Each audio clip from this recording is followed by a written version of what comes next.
In this connection, Schrodinger merged Einstein's photon theory, de Broglie hypothesis with the classical electromagnetic equation and tried to construct a wave equation as a mixture of these three initially independent concepts, both for photons and material particles.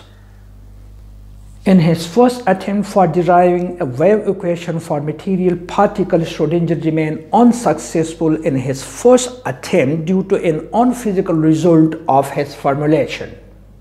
Though the obtained result was quite correct, but it seemed unphysical only due to lack of its correct interpretation in the Schrodinger time.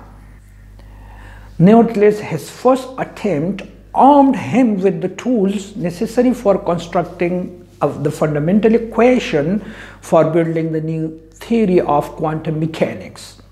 To know about the two attempts of Schrodinger and the way to construct the fundamental equation for quantum theory, watch the second part of Schrodinger wave equation in your own channel, Safi Mixed. Don't forget on clicking the red button decorated with the word subscribe at the bottom of this video.